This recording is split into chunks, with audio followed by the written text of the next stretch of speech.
BNEW workshop. I was fortunate to have been here last year as well, and I see a few familiar faces in the audience, but I see a lot of new faces, which is great to see. What I'm going to talk about today is, I call this talk sort of neuromorphic computing, a systems perspective. You're going to hear a lot of talks about different neuromorphic systems that people have built and that are very interesting and have lots of neat properties. But what I'm going to do is try to take a bit of a step back. So I'll start with an overview, sort of give you a rough idea of what large-scale neuromorphic systems look like, what the landscape looks like, and then sort of where we are today. But then we've worked on a number of different neuromorphic systems projects, and I'm going to use a reasonable chunk of my time to take a step back and give you some perspectives on the lessons we learned after doing these projects. Lots of these lessons are informed by lots of painful mistakes we made while we were doing these projects. And the hope that I can share some of these experiences with you so that you don't waste time, let's put it that way. So, and I'm calling this a systems perspective because I think this is actually a key thing that one should keep in mind, and I'll explain what I mean by that in more detail. Now, just to tell you a little bit about my own background, so I work on asynchronous or self-timed or clockless circuits and systems, right? So we build chips that don't use clocks, right? Just different. Okay. By the way, in case you didn't know this, all the fastest computers in the world till about the mid-60s were all built like this. Okay, so this is not like it's a brand new idea or anything like that. So when I started doing my PhD and my research, I was not doing anything related to neuromorphic computing. So that's kind of what I want to point out. And over the years, we've built things like, we built full microprocessors using these sort of circuit techniques, right? Mainstream computers, right? So normally when you look at something like a neuromorphic system, you're going to say, well, are we beating GPUs or are we beating CPUs or things like this, right? Well, we've actually, so the perspective I'm trying to share with you comes from the fact that we've actually built state-of-the-art processors. We've built state-of-the-art FPGAs, right? So we know how to build the competition as well. Okay, so and that's interesting because that gives you a lot of perspective in terms of when you design a neuromorphic system, what do you care about? And these are some of the neuromorphic chips I've worked on. This is the Golden Gate chip with IBM. There's the True North chip with IBM. That's the Brain Drop chip with Stanford, led by Colin Awahan's group. Actually, I was hoping to see him here, but he's not here today. And so there are two things I would like to mention that are sort of key in all of these things. But apart from most of these being using asynchronous or continuous time implementation techniques, all of these platforms that I've shown here, and this isn't always true when you build a digital chip or even a neuromorphic chip, all of these platforms are programmable. Okay? In other words, the same chip can be used for a lot of different applications. And if you do that versus building a chip tailored to a specific application, there is an enormous difference in the cost of everything. So that's another thing that, and I'll repeat this point later, all of these platforms are programmable, and when we built these platforms, we not only built the hardware, we also wrote the software to use them. Okay? And that's another piece of the puzzle that's actually critical. Because especially if you're building a chip for a fixed function task, it doesn't matter, right? I build an ASIC, I plug it in, I power it on, I reset it, and I'm good to go. But if the system is programmable, then you have to be able to use it. So you need the software to support that. And that actually affects a lot of decisions in the chip.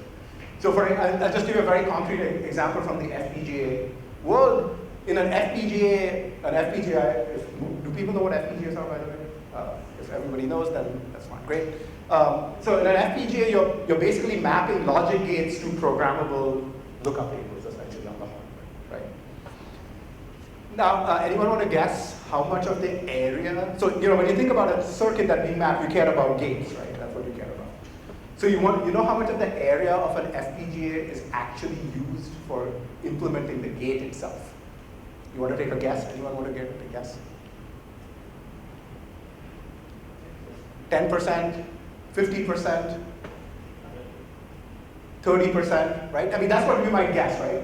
It's less than 1% of the die area, okay? It's like, if I showed you a scale picture of a block of an FPGA, you can't even see where the lookup tables are. It's like there'll be a dot, right? And it's all about the programmable connections. That's where all the cost is, right? So that's why it's very, very important to be careful when you talk about programmable versus non-programmable, because there's a huge penalty. I mean, my favorite way to describe this is a CPU is roughly the worst way to do everything. But the point is, you can do everything, right? And that's what you're paying for. So you should always keep that in mind when you're trying to decide whether some new architecture you're building is, how you're comparing it and things like that. Because there are costs for a lot of things that people don't always realize. So let's get back to the topic for today. I'm going to talk about neuromorphic computing. So what does this mean? Chetan already mentioned that different people mean very different things when they say neuromorphic. So I'm going to just give you sort of an overview of the landscape, right? It's been used for a lot of different things. Artificial neural networks is, all the rage, unless everybody is doing mainstream artificial neural networks for machine learning, and it's actually amazing how much that has everybody is talking about this today. That some people call neuromorphic computing, right? I mean, and there is a reason for it. You can actually trace its history back to the McCullough-Pitts neuron from 1943, and that's the model roughly that they're implementing in various ways, right? Except at scale with specific topologies and so on. There's another group that's really interested in modeling biology. That's the goal, right? So, and these groups are very, very picky about exactly how everything is modeled. They look at the most detailed computational neuroscience models and try to implement them with electronics, right? So that's a different group.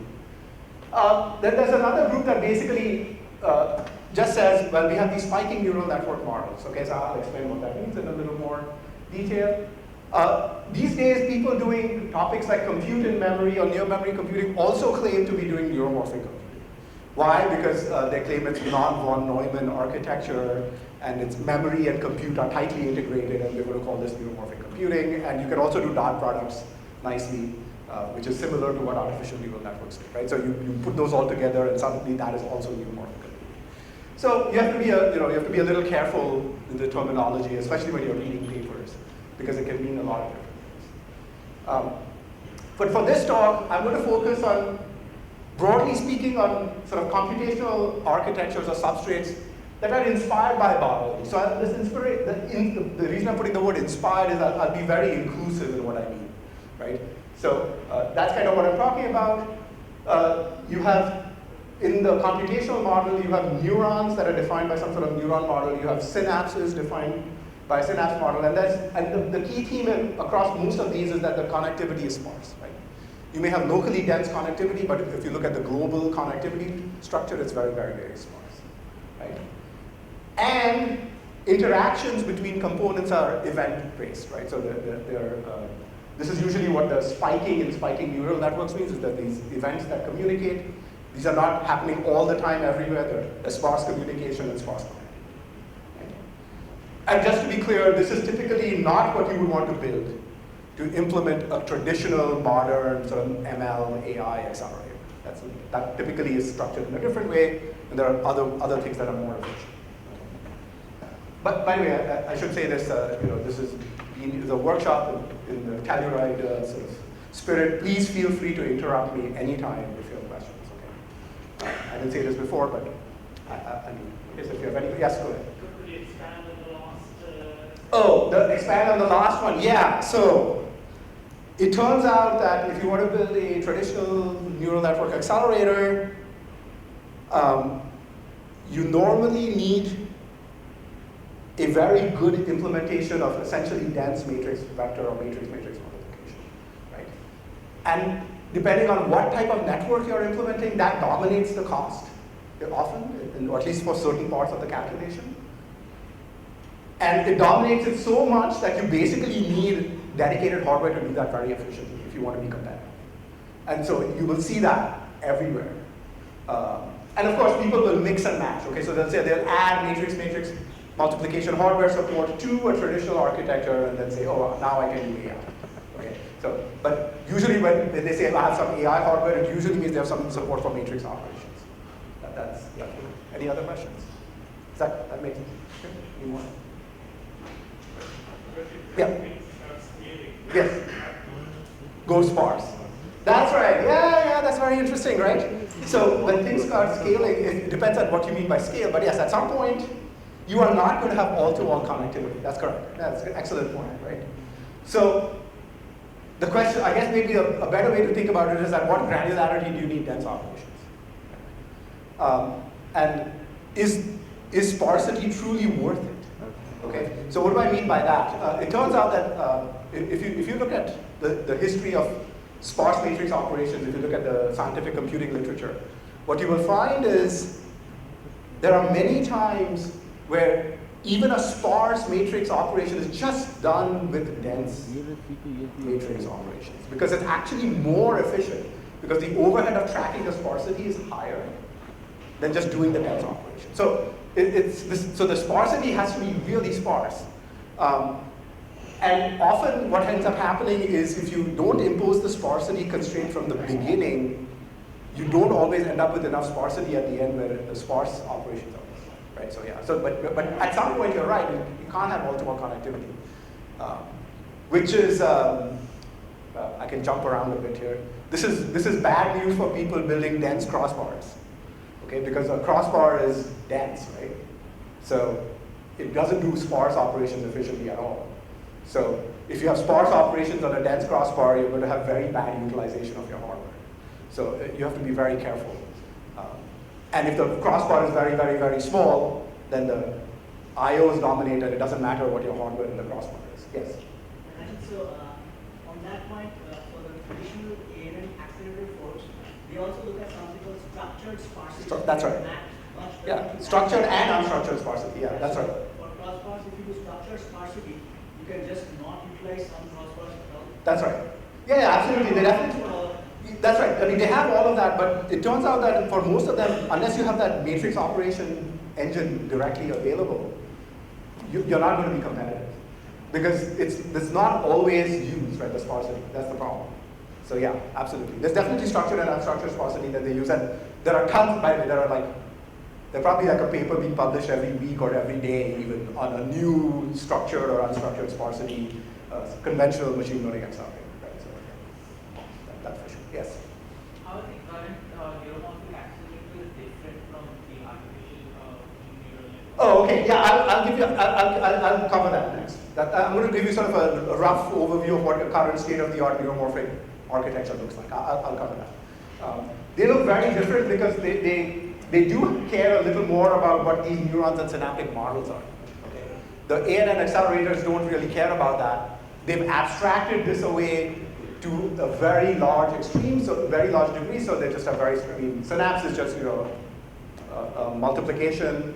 Neuron is addition, and then some final nonlinear threshold. Very straightforward, right?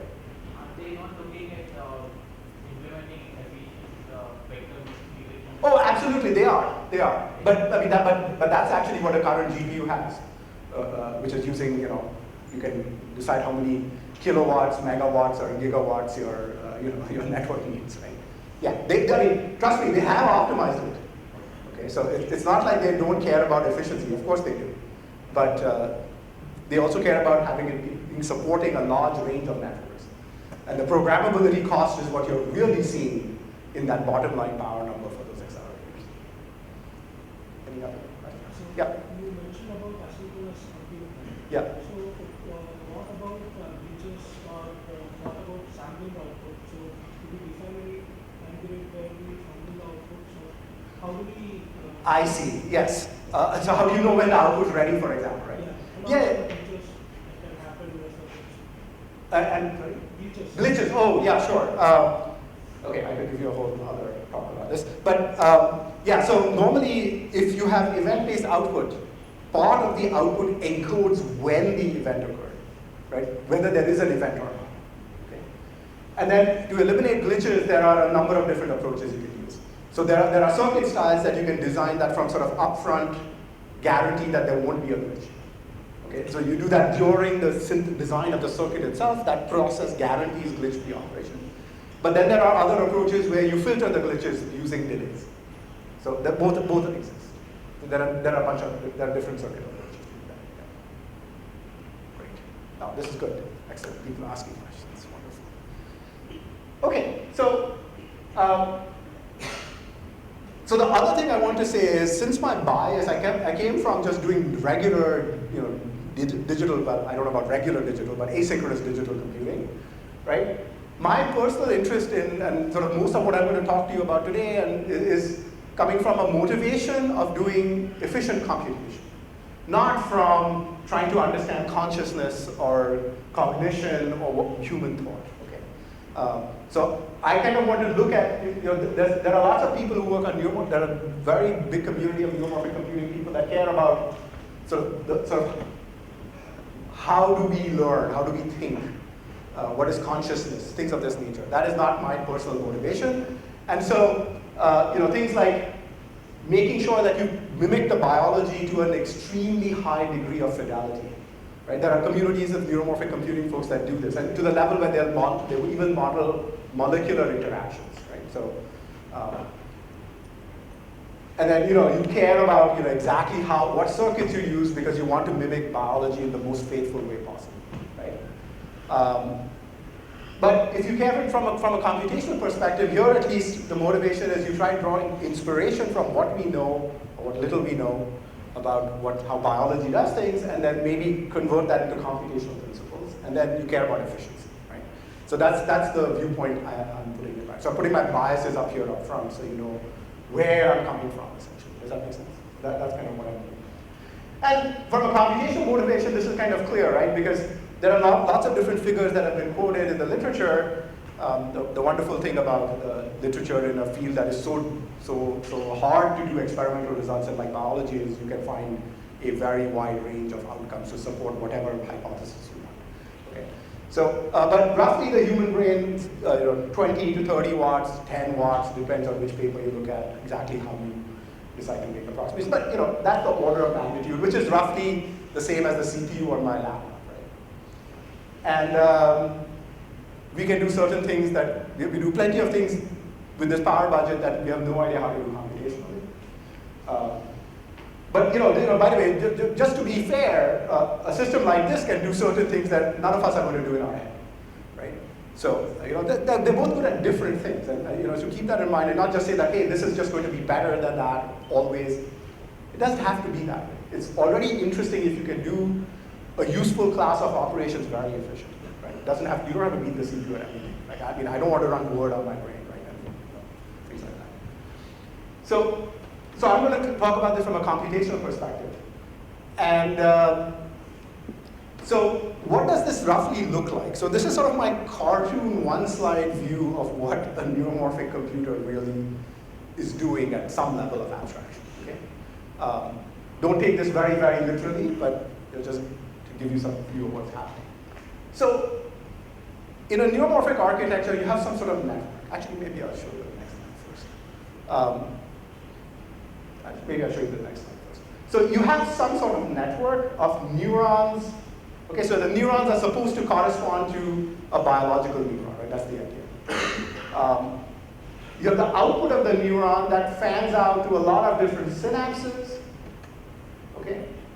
Each synapse is incident on some dendrite, which then connects to the input of the neuron. So this is like a very simplified cartoon view.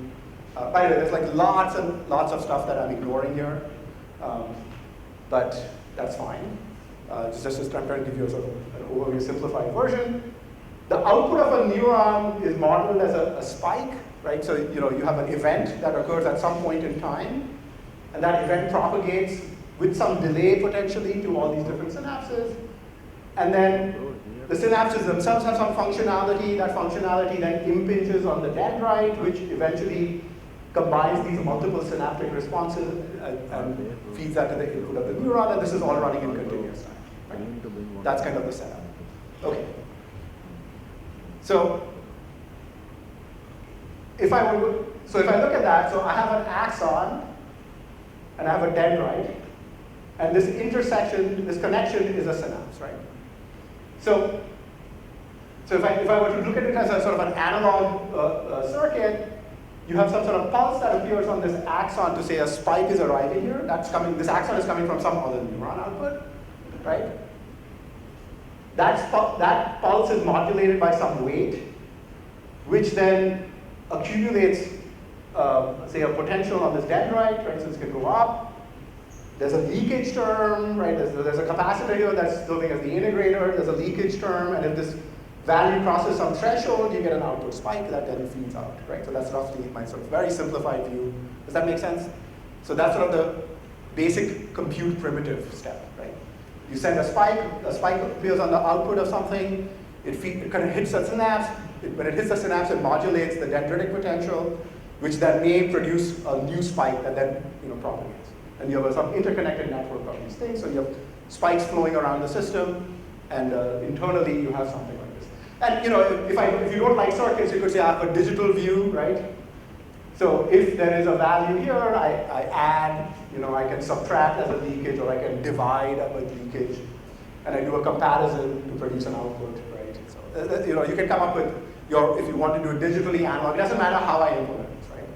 So if I look at it this way, the spikes are digital, the output's digital, and there could be analog here, it could be fully digital, it doesn't matter, right? So from a computational perspective, you should just pick the most efficient way to implement this for whatever it is you're doing. Makes sense? Could be analog, could be digital. Clear? Any questions about that?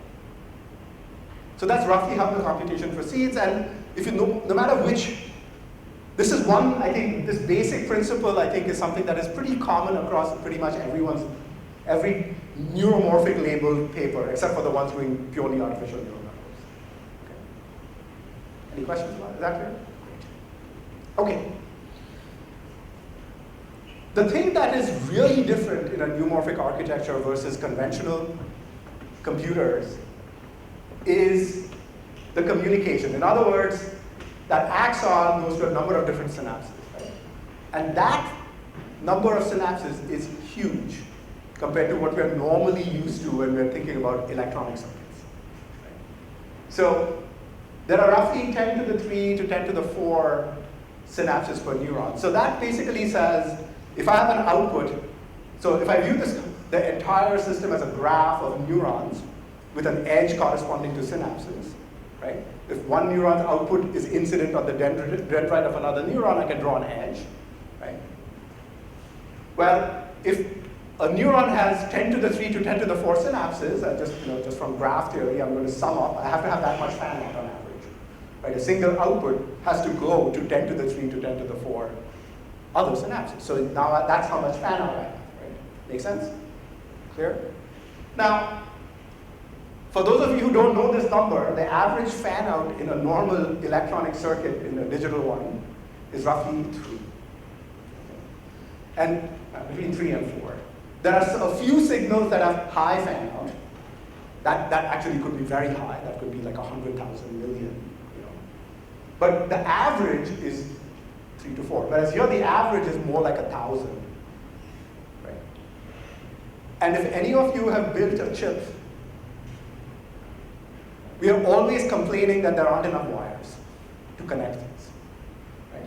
And this is my wire, right? So when my fan out is 3 to 4, I don't have enough wires. But when my fan out is 1 million, or maybe not 1 million, but 1,000, is hopeless, right? So it turns out that especially when things start getting programmable, everything is limited by wires, not by computation. And these programmable wires are some of the more expensive parts of a neuromorphic system. It's a very boring thing, actually, if you think about it. I need to build programmable wiring, it's just incredibly costly. And I have this funny, fancy neuron model, it almost doesn't matter. Like, the cost of that is very low compared to programmable wiring.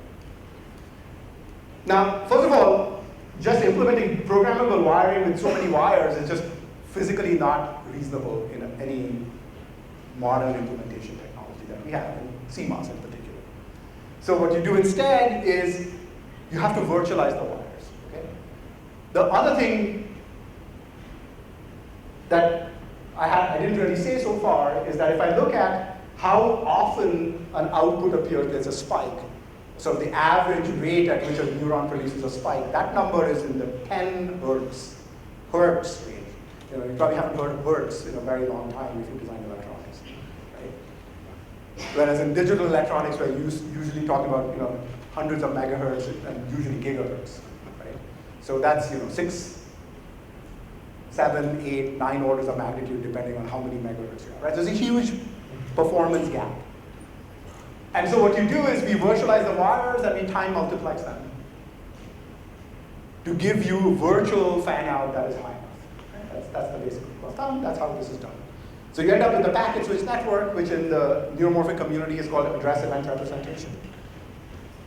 And then once you virtualize the wires, you have to make sure that the temporal fidelity of the communication spikes is preserved, because the other part in a neuromorphic computer is you can look at, say, the membrane potential, the voltage out here, for example, and the precise value of this waveform is going to depend on when these spikes arrive. So the temporal fidelity of the spike arrival is critical in determining what this waveform actually is, and so it's going to impact your computation, what you compute, right? So that's critical. So you have to keep that temporal fidelity high.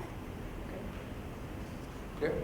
Yes? So in this one-on-one picture, why treat communication separate from communication? It's not really, okay? So communication is a very good point, right? So Shantanu, if you didn't hear what he said, why should you treat communication and computation separately? It's really not separate, okay?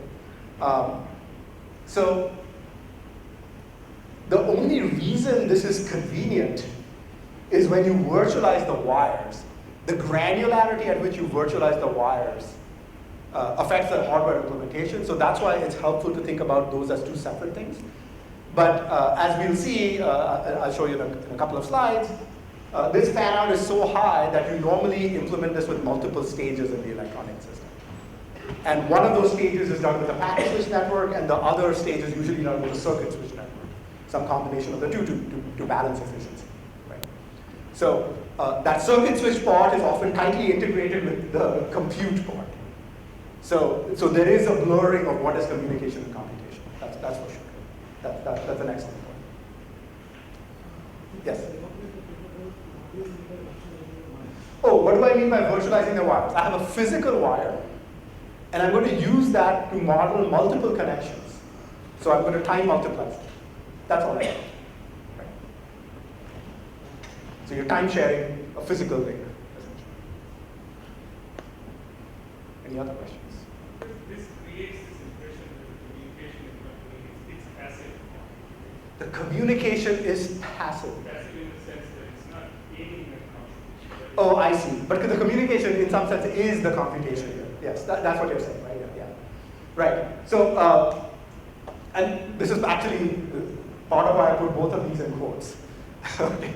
But yes, you're right. The communication isn't, in a neuromorphic system, essentially the way people look at what is being computed in some sense is by looking at the temporal spike sort of plot of like what's happening where on the chip. Every neuron might produce a spike at a certain point in time, and that temporal plot is normally viewed as what is the output. So yeah, so that way the communication and computation is basically the same thing. Or another way to look at it is if you plot that at the spike output, then you might say that's computation, and but you could also plot it at the arrival time of the spike. I mean, it's exactly the same thing. So there are two different ways to view the spikes. Yeah. Yes. You are saying that you will use a single wire, let's say, to do time multiplexing for the connectivity. Let's say connecting from one end to the other end, then it's going to be a challenge, right? Because you have to fire at for the establishing the communication, you have to fire at multiple times. That's right, exactly. Yes, that is a challenge, that's correct. Yeah, so you're going to need repeated wire, right, for long distance communication, absolutely. And that's what might introduce distortion in time. Exactly. And that is a challenge. It is a challenge, and people have to deal with this problem in their own architecture in different ways. I'll talk about different ways of dealing with it. Yeah, absolutely, that is an important challenge, absolutely. In fact, you'll see plenty of papers where they try to analyze, by doing this time multiplexing, how much error might have introduced, things like that. Absolutely, these are real issues. Yes. Is the migration from what's being developed for communication into this kind of multiplexing concept? Like communication, you have bandwidth. Right. You don't need to necessarily take time multiplexing as. That's right. If there were also looking into that. Oh, absolutely. Yeah, I mean, at some level, when I show you the top level architecture, it looks quite conventional in many ways. And all the analysis of bandwidth, latency, jitter for those networks, it all applies. It's just that this is at a very different design point. So the many rules of thumbs that are in the literature are wrong. But they're not wrong because they're actually wrong, it's just they're looking at a very different point in the space. So it's appropriate for that point in space, but not for the neuromorphic. But other than that, the same, I mean, you can basically redo the analysis and get the correct conclusion for this space by appropriately selecting the parameters. Okay. Yes?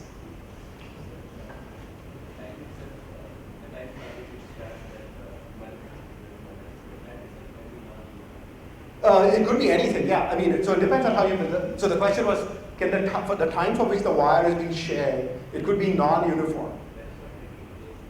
Yeah, the asynchronous part is much more, yes, it can be uniform or non-uniform, it doesn't matter. Typically, you want to maximize how much you can multiplex the wire just for hardware efficiency reasons. For far or short, yeah, right, exactly, right? So you'll see that overall the system, actually maybe I should just go ahead. Okay, yeah, I can just show you what happens, yes. But if you're going a longer distance, then that path is going to be occupied for longer. But each segment of the path can still be occupied for a fixed amount of time if you want. So it just depends. Right? Yeah. Yes? How do you time multiplex in a scenario where there is no reference time or clock? Yeah, how do you time multiplex without a reference? There's still sequencing, right? I mean, we are time multiplexing all the time, right? I want to walk through that door, right? You know, we coordinate and do that in order. I mean, there are plenty of ways you can do it. It's pretty straightforward. Yeah, I mean, I mean, there are lots of different. All you have to do. I mean, if you want a very simple example, you have two signals coming in, and one of them goes high first. You pick that one, and then allow that input to go through, and then when it's done, then you allow the next one to go through. So you can do the same kind of thing we do when we walk through a shared door, right? Just we take turns, so you can do that. The equivalent thing exists in the circuit. You don't need a clock to regulate it. I mean, you can use a clock to regulate it if you want. You don't have to. Yes. Can we share? Sorry, I missed what you said. Can? These type of circuits, because we're trying to hold the values better, we cannot share the computer. Right here, yeah. So if you do this with a capacitor and an analog implementation, then yes, that has to be unique per neuron. You can't share that capacitor, right? Unless you want to be very fancy, and this is probably a terrible idea. So please don't do this. But I mean, I can think of a workaround where I have a memory that's more efficient. But even in that memory, the value of that capacitor, every unique capacitor is going to have a different physical footprint. Yeah, absolutely. Yes. At some level, you have state that is unique and it has to be represented somewhere. I mean, to me, a memory is just another type of capacitor. It's just happening, whether it's digital or not, it just doesn't matter. It's just pick the most efficient state holding unit to implement that capacitor to maximize density. Yeah. Okay, great. Okay, great, wonderful. So, if I wanted to figure out, if I wanted to pick up a paper on neuromorphic computing and try to understand, okay, what is sort of different in this architecture, I'm roughly trying to I've sort of roughly listed the sort of questions I would ask, like, as in, what does the architecture do for the fault? And using that, you can get a very good sense of what the overall system is. So what do I mean by that? So for a neuron, sort of the question one might ask is, what is the state of the neuron?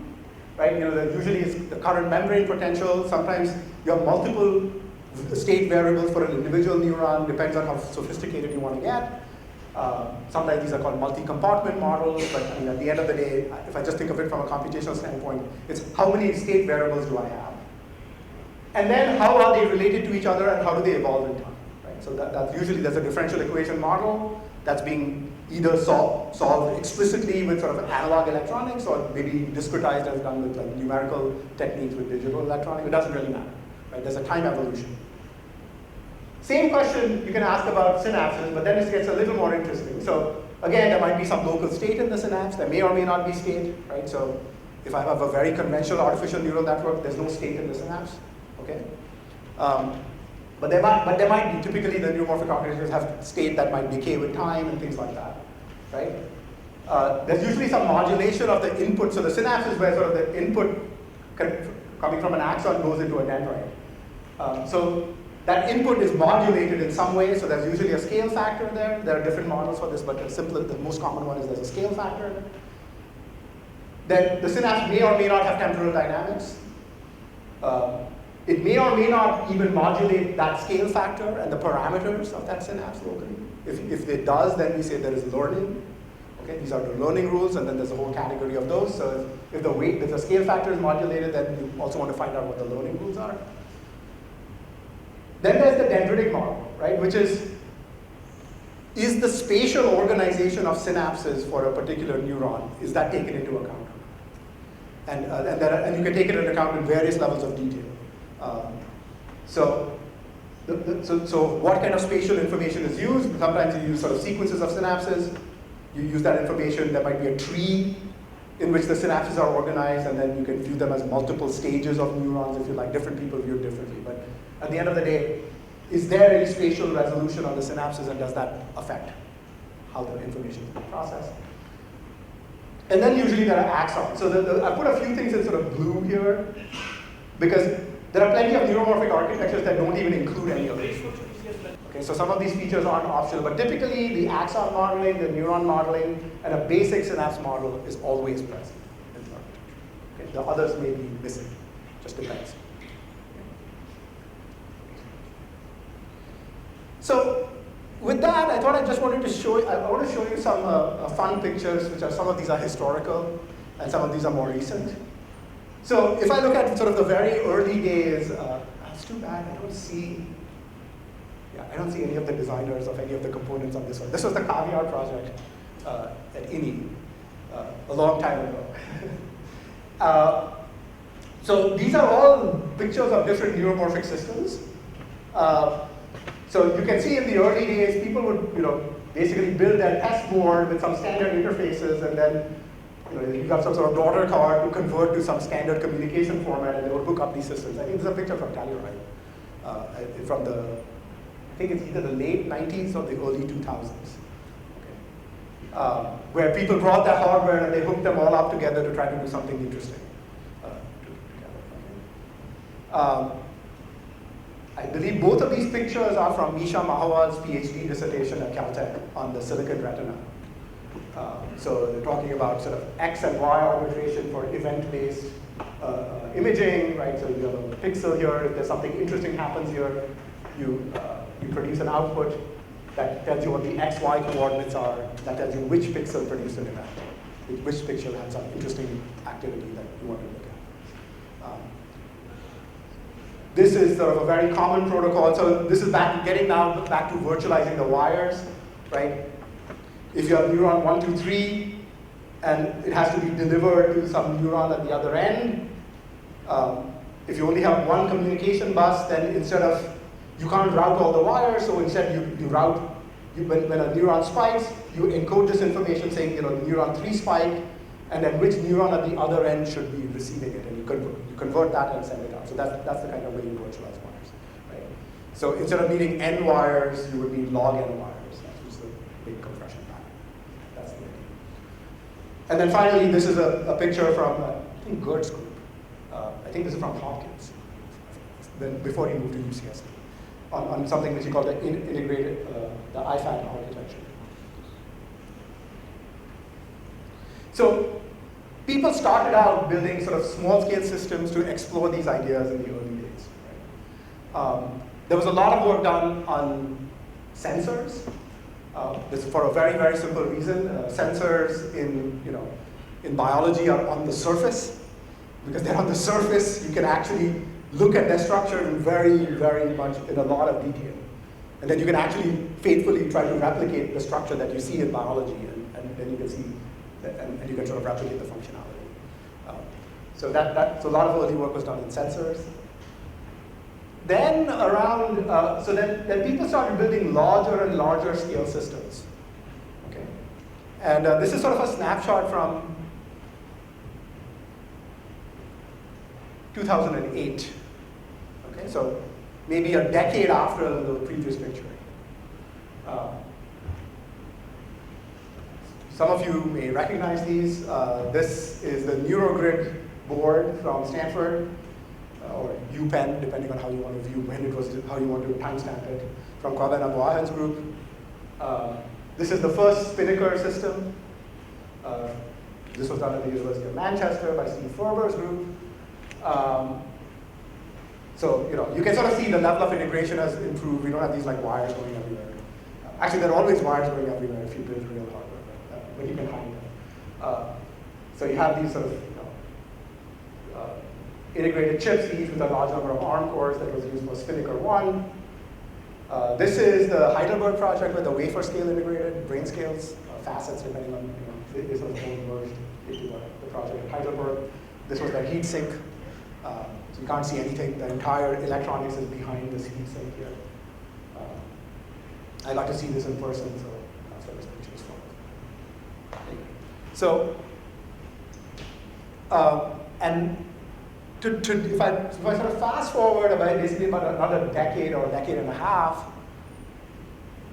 this is sort of what I call the current landscape of what the neuromorphic electronic space looks like. Okay, so there are many projects on what I would call small scale systems.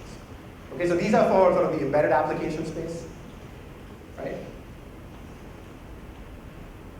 And so I call these embedded, and I'll also call them special purpose, because they are typically tailored for a specific application. Okay? And these vary. There are purely digital implementations, there are mixed signal implementations with digital and analog. Some of them have sensors integrated, some of them don't. They have conventional sensors connected to them, right? There's a wide spectrum. And there's a third category that is popularly called CMOS plus X, right? Which is CMOS electronics of some kind with some novel materials or devices integrated. Okay. So, but these are typically very small scale systems, and the challenge is normally the devices being developed are being developed for things like, oh, I have a new device to implement a neuron or a synapse, right?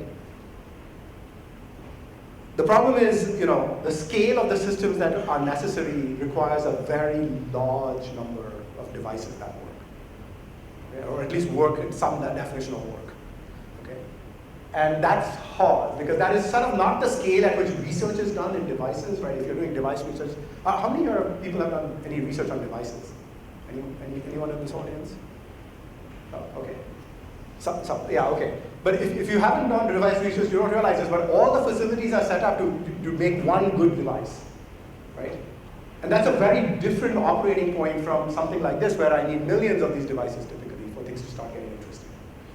And so that makes it very hard to do these. But there are some, I would really call them heroic efforts to do this. Often these are done in collaboration with foundries.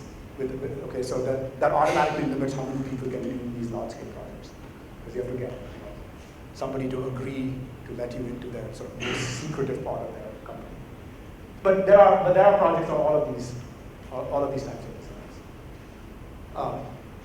But as I said, at the beginning, I'm interested from a computational perspective, so I'm interested in more programmable systems.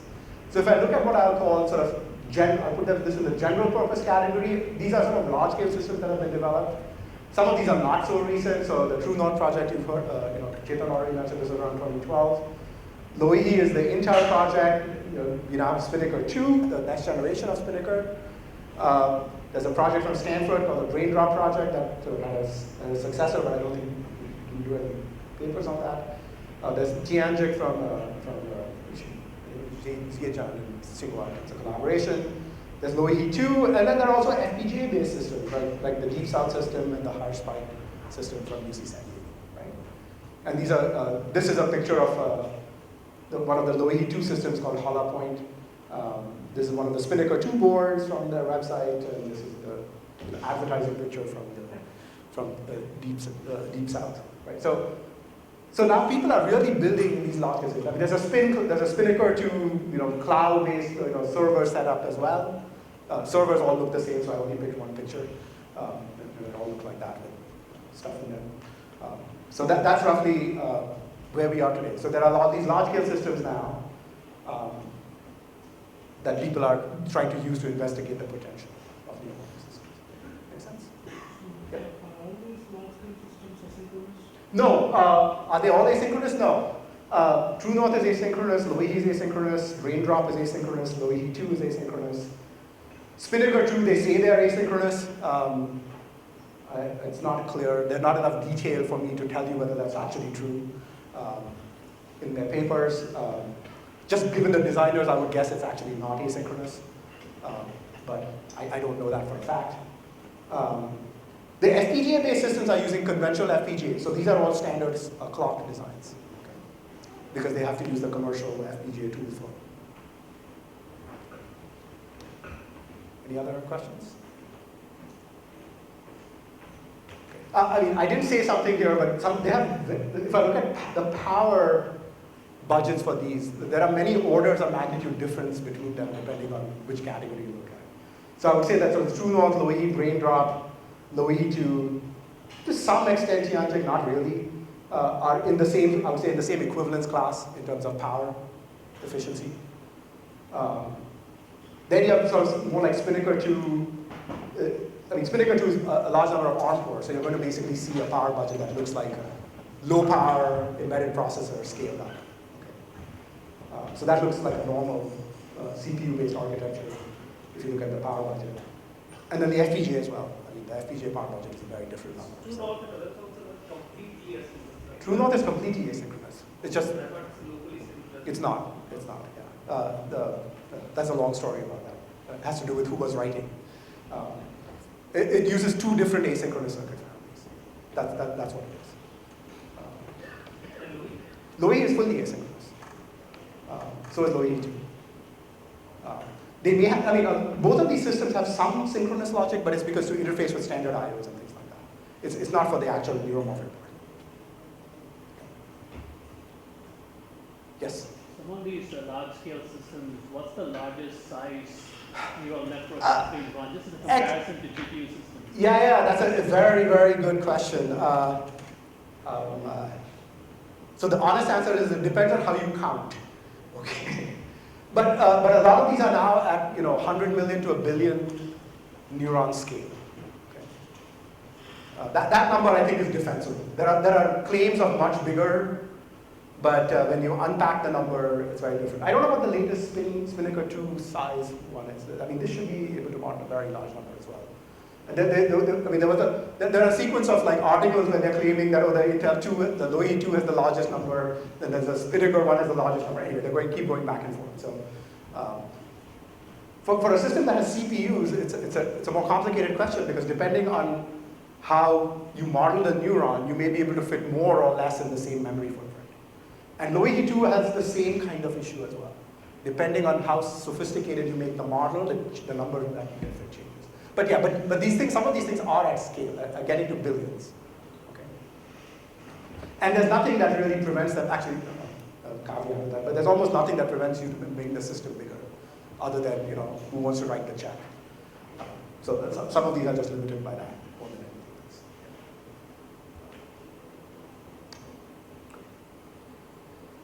And so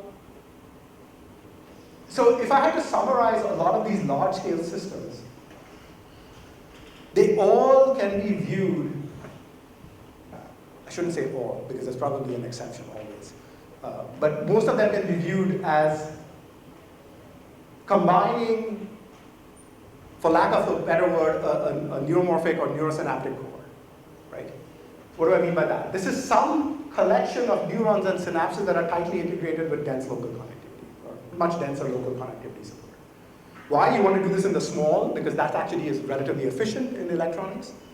Large scale dense connectivity is not, but small scale you can make it efficient up to a point. So they picked some parameter that's sort of the local sort of core size. That's usually sort of the number of neurons per core you will see reported in these papers. This number is in the order of hundreds to thousands typically, just for just to give you a ballpark.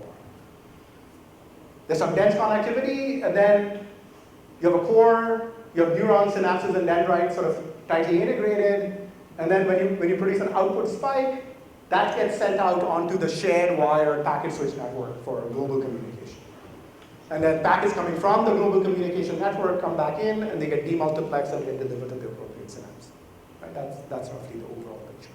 Makes sense? So you have local sort of dense connectivity, it's programmable, but globally you have sparse connectivity, and then you build out your architecture by just stamping out a number of these cores, right? With some packet switch network. That's typically the way these things are built.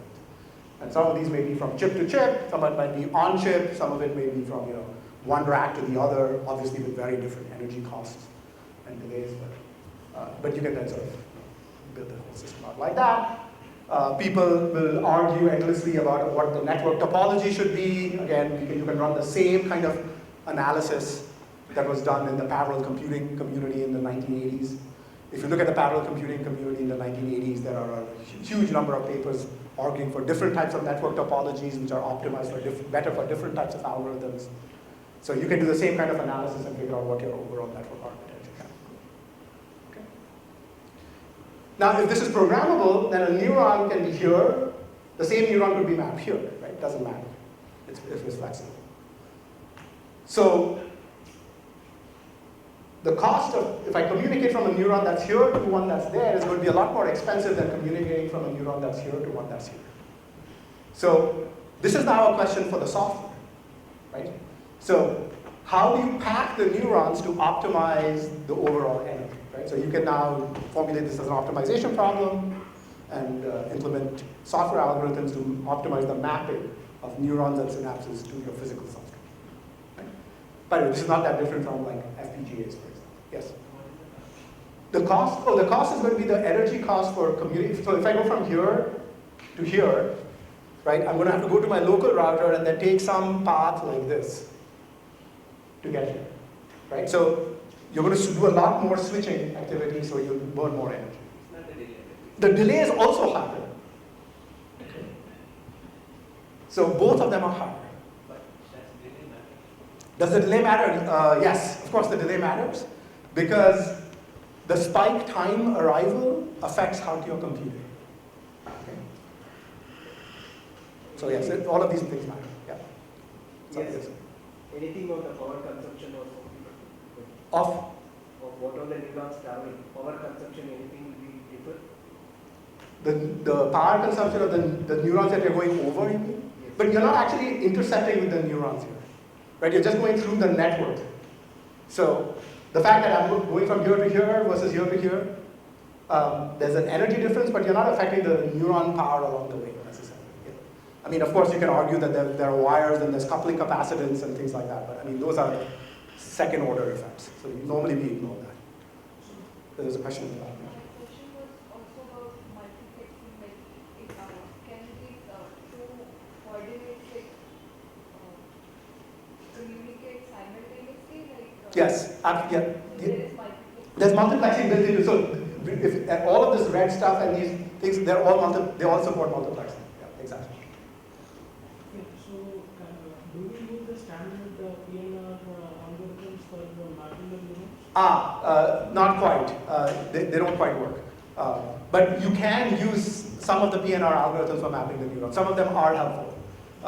Actually, in one of the TrueNode papers that was written a long time ago, now, over a decade ago, we actually did that. So we actually used, we were working with IBM, so we actually used one of their placers from the IBM ASIC group to place the neurons. So yes, you can use some of these algorithms. Yes.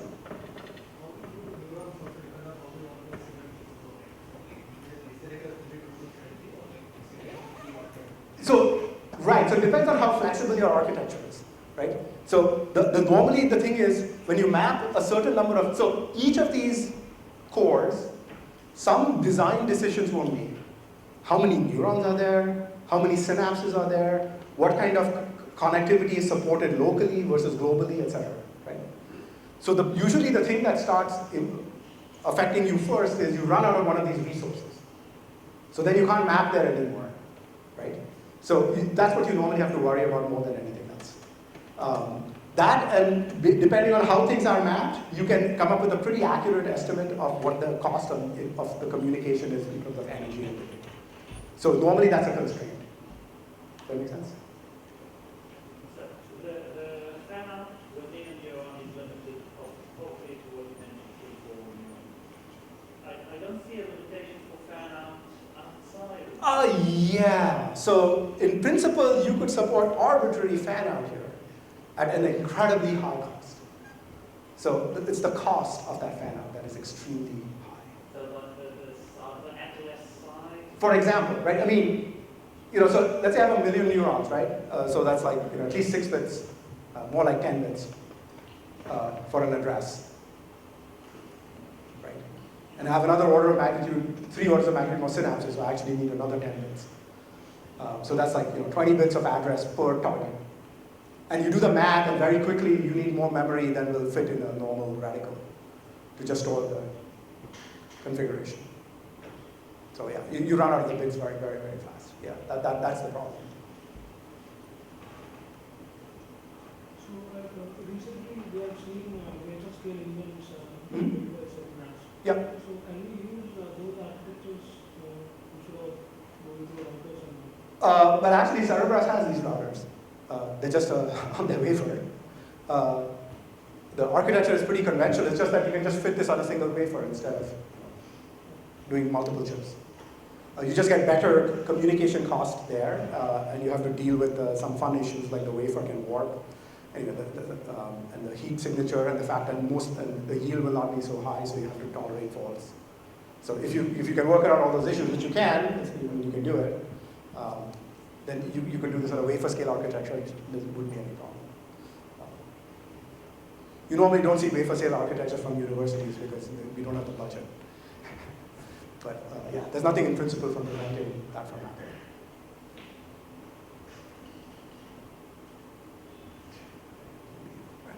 I'm good. Great.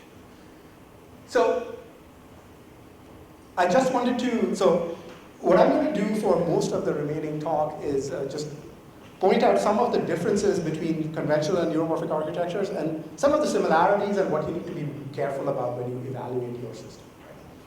Now, remember I said already the communication is at a very different design point in a neuromorphic architecture compared to a conventional multi-core chip. And I've tried to sort of summarize all the big differences between standard communication and neuromorphic communication, right? So in neuromorphic communication, I might be communicating a spike.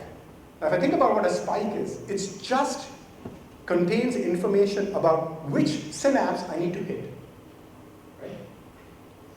So in a conventional computer, that's called the routing header of your packet, right?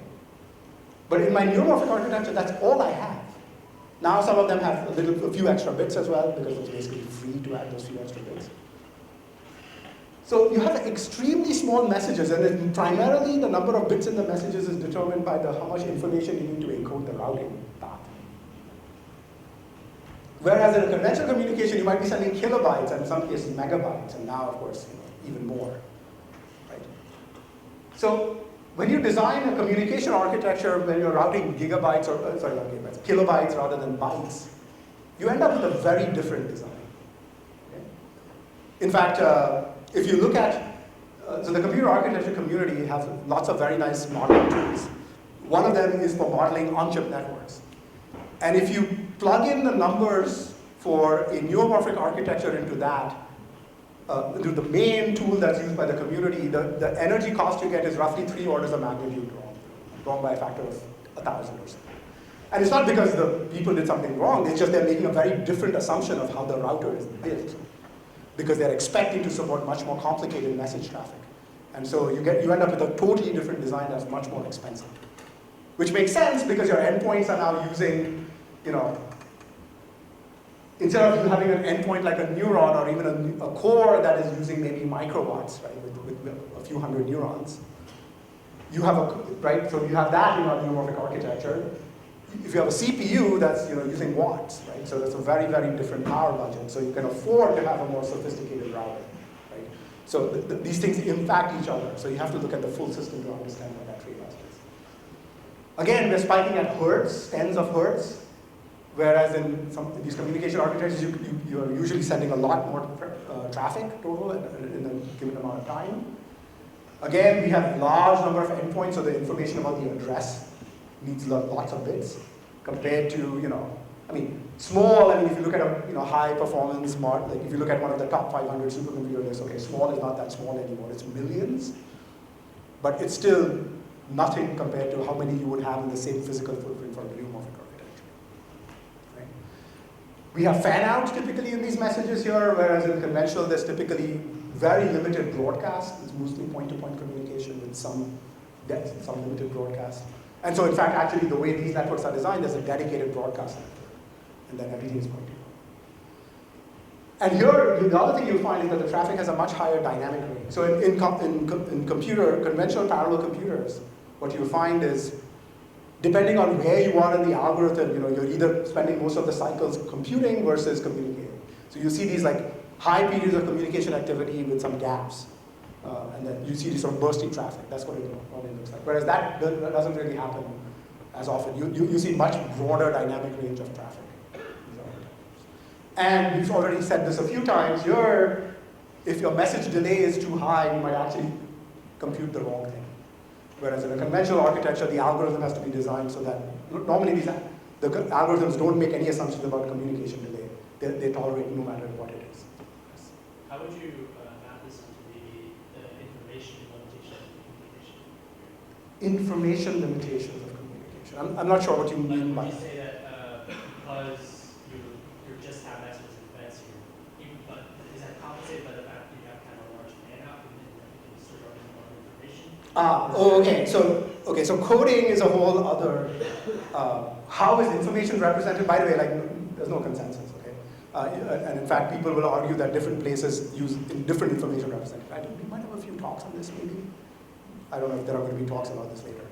But, I mean, so if you have temporal information, right, you can do things like, have codes that correspond to the order of arrivals, right? So all of a sudden I have, n factorial possibilities with n messages, right?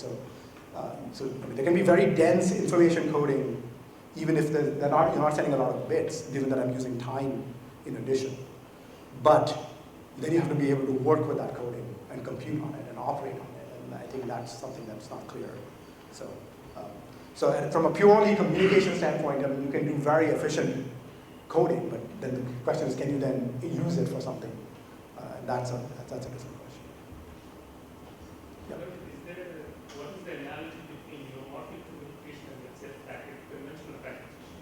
Yeah, so to me, this is all conventional packet switch on the right. You're bringing in like Ethernet networks. The Ethernet looks like this, HPC networks look like this, the supercomputer networks of the 80s and 90s look like this. They all look like this, yeah. Yeah, in fact, actually, you're going to laugh. The True North router circuit is basically the same as one of the first high-performance supercomputers in the 80s. It's basically the same design.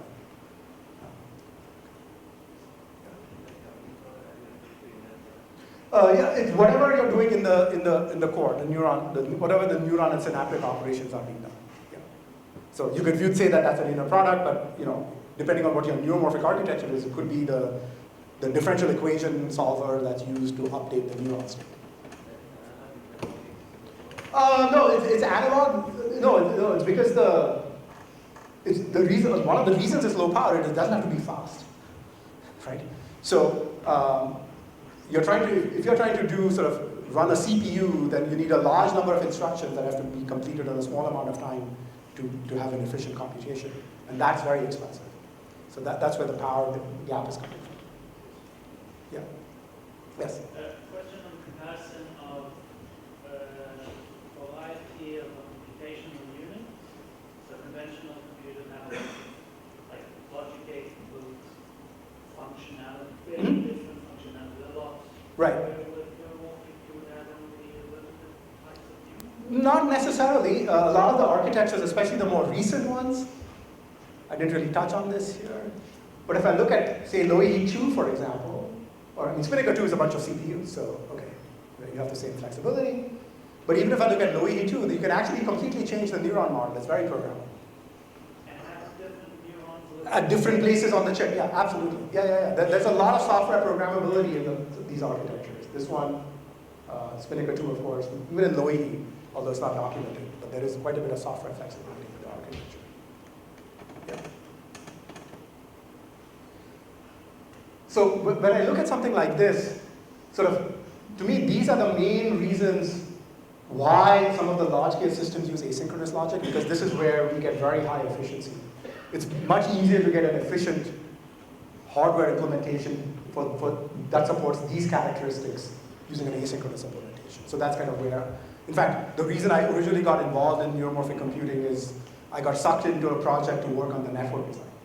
And then we ended up designing everything, but that's a separate matter, right? So, so these are sort of, for example, these are two chips I worked on. This is the true north core, right? In this is fully digital. Everything here is asynchronous. The router is using sort of delay and sensitive, quasi-delay and sensitive asynchronous logic. So is the scheduler and token control, and the neuron data path uses a bundled data logic. So this is why they said it was clocked. They said it was clocked because you can design the data path here with conventional synchronous tools, because it's the same circuit problem. But it's all, the whole thing is asynchronous. And then this was a brain drop core, which we worked with Corbett Abouahi's group at Stanford. This part is entirely digital. This is the weight memory. Okay. There are a bunch of other memories here you can see. This is the digital electronics for it, and then this is all the analog electronics with a digital sort of tree router to collect spikes from the connection of units. Okay, so this is mixing. So here also this SRAM is weight synapses. The SRAM, yeah, this weight synapses here we unified it. So the weight synapses and the routing information are both stored in Sorry? State variable for the neuron? State variable for the neuron, the routing table for the neuron, as well as input connectivity and the parameters. Yeah. Sure.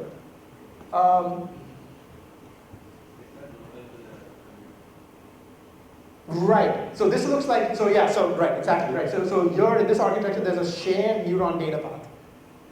And you retrieve the neuron state, you do the update and write it to the memory, right? So yeah. So you could call this a near memory computing architecture. But I mean, to me, that's just architecture. I mean, I know people are very, fond of these buzzwords, but I mean, people have been designing computers like this before I was born. So there's nothing new in that sense.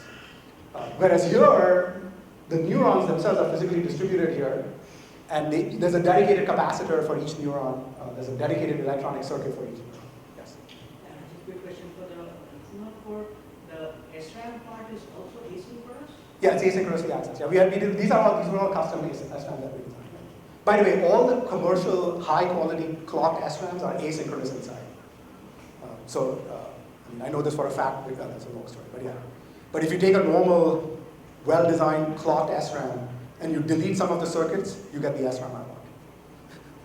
The second thing is about the 1 kHz clock for the global time step. Right. So I think when Chetan was mentioning the synchronous part, I thought that's what he was mentioning. No, so I'll get into what this is used for in a second. Yeah. So what is the event rate this is supporting? So normally, so what does, I'm not sure what you mean by that. So this was targeted at roughly a 10 to 100 hertz firing rate per neuron, right? And there are 256 neurons per core, so multiply that. But if I look at the compute event rate, actually internally it's self-timed and you can run at about a couple hundred megahertz actually. But that's not the spiking rate, it's just the internal computation. What is the general analysis between this? What is the computation? Yeah, so it's a very interesting, these were designed for two different categories of networks. So for the networks which this was optimized for, it's much more efficient, and for the networks that this was optimized for, it's more efficient.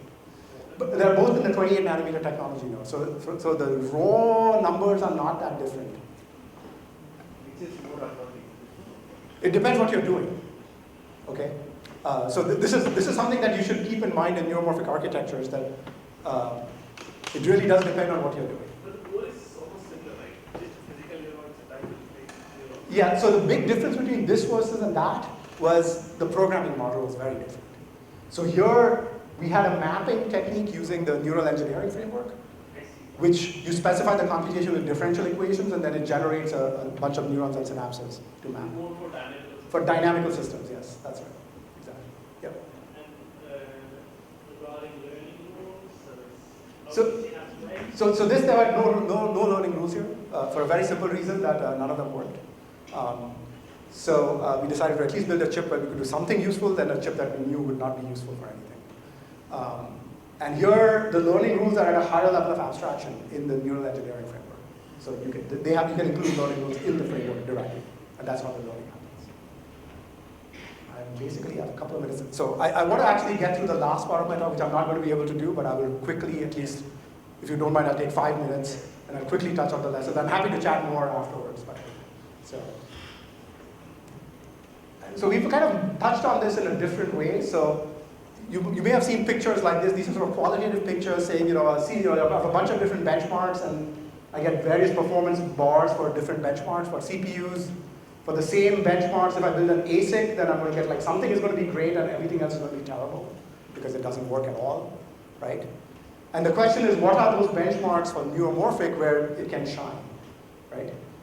And by the way, if you build a neuromorphic chip that can only do one thing or two things, then comparing against a CPU is not very interesting because I can build an ASIC. So, and for those who don't know, the difference, if you take something that runs on a CPU and I build an ASIC for it, if I don't get a factor of at least 1,000 in efficiency, it's not even interesting. Okay, usually it's more. So the CPU versus true north comparison was 100,000x improvement in power. Right? So just keep that in mind. So it's really important to try to understand what it is that you're going to do well on your architecture. And be fair about your comparison and who you're comparing against, right? You're considering only the general purpose. And you're not talking about the general. If it's an ASIC, then you need to compare with an ASIC, okay? Which, as far as I can tell, essentially 0 papers on that. No, GPU is another one of these, right, where certain bars are very high and other bars are very low. It's more in this category. Okay, the GPU is in this category because it's programmable now. So you can pretty much map anything you want. Most things will be terrible, and some things will be very good. So the GPU is in this category where basically these bars are linear algebra, essentially, intensive workloads. Yeah.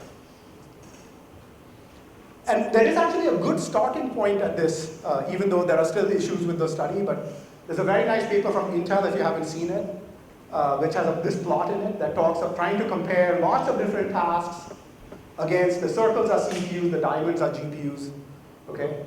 So there's a very nice chart in this paper. You can take a look at this if you're interested. But they started trying to do this systematically. By the way, we've redone all these points. The data isn't as nice as it sounds. But it's a good starting point because they have a very nice list of references which have detailed descriptions of the algorithms. So at least it's a great start. Okay, so that's very nice. The second thing I want to say, these are some of the lessons we learned, is that the high quality software is really critical. You need to be able to map a bunch of different algorithms, unless you're building an ASIC. If you're building an ASIC, forget about it. But if I'm building something general purpose, if your software isn't good, I mean, it can destroy any efficiency of your hardware very easily if you don't do a good job in the mapping. And we are actually developing some tools based on a framework from Sandia for the front-end algorithm description, and then mapping to an architecture using some of the CAD-type algorithms that we talked about earlier. Sandia has this framework called Fugu. It's on GitHub, and we've got mapping tools. So the idea is hopefully then you can sort of run a proper optimized map thing that you can then compare different algorithms in a repeatable way. There's another piece of the puzzle, which is sort of, should the hardware be deterministic or non-deterministic? And this will, people will argue to death in both ways. So true north, low E, low E2 are deterministic architectures, which means you run the same thing again, you get the same results. Even when you have stochasticity in the algorithm, because that's done with pseudo-random number generators, so you can make it repeatable. Okay? And I would argue that that was probably the main contribution of the true north project. We kind of showed that even with deterministic execution, you can still get efficient computation. Right? You didn't need the non-deterministic effect to get efficiency. And that 1 kilohertz, the question you had earlier about the 1 kilohertz, that's used to implement the determinism. right? That's the granularity at which everything is made deterministic and repeatable, right? In truth, on Loihi and Loihi 2, barrier synchronization is used to make everything deterministic, right? And now, yes? But really, it depends on what is the algorithm you want to, if your algorithm is stochastic. Yeah, but you can still have it, the behavior be deterministic on the hardware, right? So the question is, do you want to debug your algorithm or the hardware? Okay. Right. So all I can tell you is your set of people who will use your hardware is other than you is a 0 when that happens. Okay? And by the way, I will just make this claim. This has been true in the neuromorphic community for a long time. Nobody used their hardware because it couldn't. Because you turn the fan on and the chip doesn't compute the same thing anymore. Right? And this is literally true, by the way. I know because some of those people worked with us on some of these projects. And they were just like, wait, it works. And the power is better. Like, why am I doing this? So anyway, so both Neuromorphic, Raindrops, Spinnaker, they had non-determinism, right? So sometimes it became very, very hard to use the architecture because of that. Actually, on Spinnaker, they had a weird effect where they couldn't sometimes boot the system because you would lose the program memory packets. So I actually think deterministic is important unless you have not just non-determinism being created in the algorithm, you actually have maths to explain why it's needed and what it does for you, right? Not just the standard things in biology is stochastic. Yes?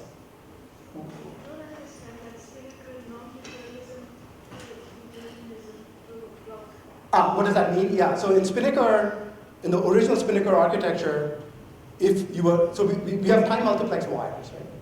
So if you have two packets, if the router gets busy, the way it handles it is, it just pretends that something that had to be routed can be just ignored, and it just throws it away. So the packet is dropped. Just like in the internet, right? Internet has best effort delivery, right? So technically, if you want things to be reliable, you have to have another protocol on top to make sure that packets are repeated and things like that when they go. So that's what I mean by that. And if the packet is dropped, then you no longer, and it depends on traffic, then that's not a deterministic effect. You don't know when it's going to happen. So, but there was a shortcoming in both of these determinism architectures, which is the cost of a barrier goes up when your system scales, right? Because you have to communicate across all the cores in your system. And that's going to be a square root of n scaling or cube root of n scaling in 3p. So in both of these architectures, if you make the system large enough, the barrier is going to dominate your execution time. I'm pretty much out of time, so I'm going to skip how we do this. But we've actually got a new architecture where you can show that if you have a large number of scores, both the Loihi and True North protocol scale as square root of n, but we can actually do it in constant time. You can actually build deterministic execution where you don't pay that square root of n cost because you don't need global barriers for it. Yes? How accessible? All I can tell you is that I haven't tried to get one for myself because of all the agreements they want you to sign. It is, you can get access to it if you're willing to sign a large number of legal papers. I don't know if it's accessible outside the US. They may have remote access, but I don't know if it's not, I wouldn't be surprised because they had started imposing various sort of export control, and for that reason, I don't even want to access it because I have students from all over the world, right? So I don't want to have to deal with that. Which one? Loihi was the question. Loihi. True North has not been active for a long time. So I don't know how accessible they are, right? So we have a serious problem actually, I would argue. All right, a couple of minutes. I was going to, but I'm way over, so I'm not. Sure, but we can do it later some other time. Yeah, that's fine. So I'm just going to skip that for now. The other thing you should keep in mind is it's important to understand where your power is going at scale. And this is a very different question from where is the power going for a small piece of your design. And this is a very, very common fallacy. People will talk about the power consumption of a very small chip and compare it to a large system. And anyone who designs a large system knows that the power of that small piece is irrelevant. So it doesn't matter. In fact, one of the reasons True North became digital is that we originally started out by wanting the neurons and synapses to be analog. But the power of that system, the contribution of that to the power budget was so small that it didn't matter whether it was analog or digital. So we didn't. You want to comment on CMOS plus X and CMOS? Oh yeah, CMOS plus X has the same problem, right? So you can make your synapse. So I mean, so if I look at a system kind of like this, if I have a sort of a CMOS plus X thing, and let's say your new material is helping you with synapses, right? On this system, if I set the synapse power to 0, you would save, in the best case scenario, maybe 30% of the overall power, right? That's assuming that the synapse is 0 energy delay and error, right? So that's a challenge, right? So it doesn't look so good. If I look at all the papers talking about new materials for synapses, they're all promising 100,000x, 10,000x improvement. But they're promising 10,000x improvement on 20% of the power. The other 80% is still there. Actually, the other 80% actually becomes larger, but they don't realize that. I mean, we have, yeah, so the reason this chip is digital because we tried the other options and decided this was going to be better, which is a very sad conclusion, but it's reality. And in case that you think I'm saying doom and gloom stuff, I just want to say we're not alone. This is one of my favorite plots I found from the IEEE Solid State Circuit magazine. So for those of you who do chip design, ISSCC is viewed as the gold standard for evaluation and comparisons. Well, these are neural network architectures in the same session of ISSCC, okay? And you can see that about almost 2 orders of magnitude difference in the power reported for 8-bit precision inference in the same session, okay? So obviously something's wrong because they're using the same technology. These are technology normalized and everything. This is ISSCC, right? So they're very careful about this.